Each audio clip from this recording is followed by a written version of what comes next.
हरे कृष्णा। राधे राधे।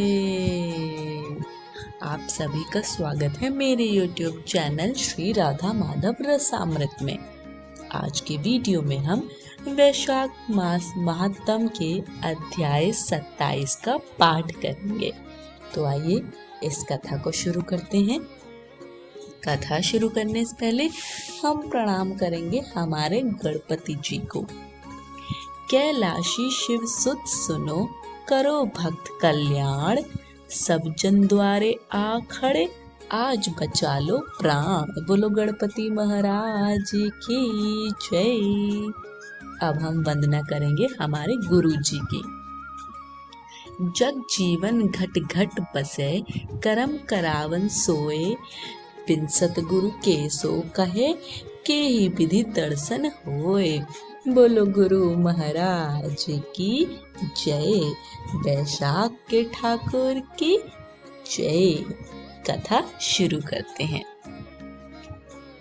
मैथिल कहने लगे कि वैशाख मास में कौन कौन सी तिथियां अत्यंत पुण्यकारक हैं, उनमें क्या क्या दान करना चाहिए और किसने इनको प्रख्यात किया। तब श्रुति देव जी कहने लगे कि वैशाख मास की सभी तिथियां अत्यंत उत्तम हैं। प्रत्येक तिथियों में किया गया दान कई गुना फल देने वाला है।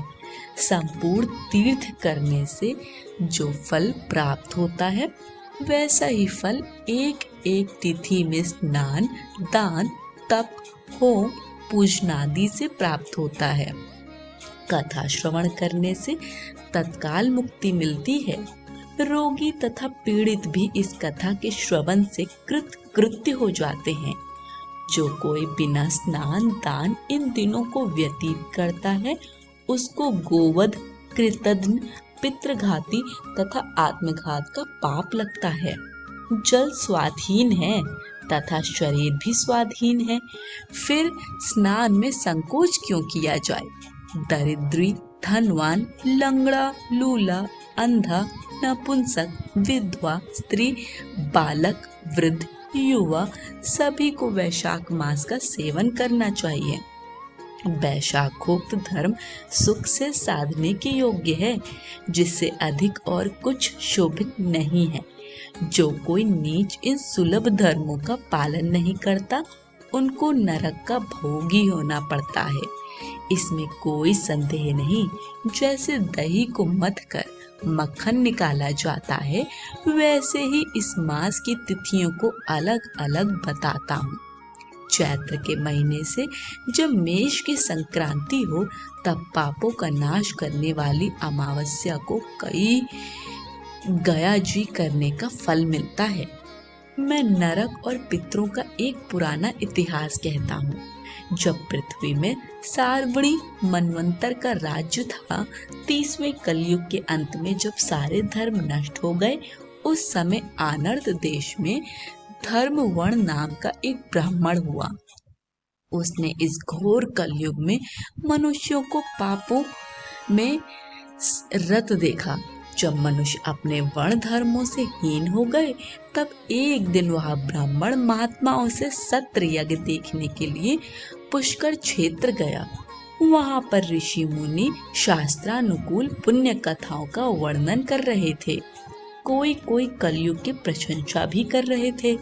कहते थे कि सतयुग में भगवान 1 वर्ष की तपस्या से प्रसन्न होते थे, तो त्रेता में 1 मास और द्वापर में 1 पक्ष में, परंतु कलयुग में उससे 10 गुना फल भगवान के स्मरण मात्र से ही हो जाता है। कलयुग में थोड़ा सा पुण्य कर्म भी अधिक फल देता है।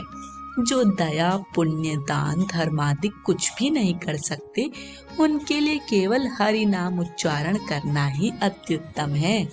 जो अकाल में अन्न दान करते हैं, वे बैकुंठ को जाते हैं।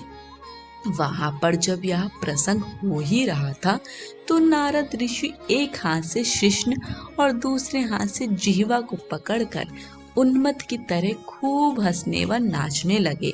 सबने आश्चर्य से पूछा कि नारद जी, इसका क्या कारण है? नारद जी ने उसी अवस्था में उत्तर दिया कि निस्संदेह कलयुग प्रशंसनीय है, क्योंकि इसमें केशव भगवान स्मरण मात्र से ही प्रसन्न हो जाते हैं।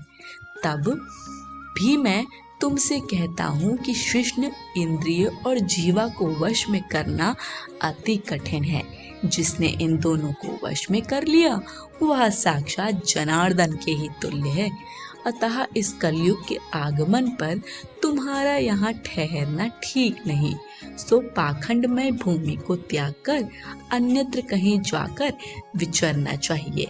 वह सब मुनि ऐसे वचन सुनकर यज्ञ समाप्त कर कहीं अन्यत्र पर्वतों पर चले गए। धर्मवण भी यह सुन नैष्ठिक ब्रह्मचर्य व्रत धारण कर छाल के वस्त्र पहन कमंडलू हाथ में ले छटा बढ़ाकर कलयुग के अनाचारों को देखने लगे कि संपूर्ण मनुष्य जाति घोर पापों में लगी हुई है। ब्राह्मण, सन्यासी तथा शूद्र सभी पाखंडी हो गए हैं। पत्नी पति से विरोध करती है, पुत्र पिता से, सेवक स्वामी से और गुरु शिष्य से द्वेष कर रहे हैं। सब ब्राह्मण शूद्रवत हो गए हैं। वेद कहानी मात्र रह गए हैं। वेद विरुद्ध कर्म करना साधारण बात हो गई है। भूत, पिशाच, प्रेत आदि की पूजा सब करते हैं। संपूर्ण मनुष्य कुकर्मों में लगे हुए हैं। कुकर्मों में प्राण तक त्याग देते हैं। झूठी गवाही देते हैं। मन में कपट रखते हैं। आज की कथा यही समाप्त होती है। कथा पसंद आई हो तो कमेंट बॉक्स में हमें अपना फीडबैक जरूर दीजिएगा। वीडियो को लाइक शेयर करें और चैनल को सब्सक्राइब करें। सभी को हरे कृष्ण, राधे राधे।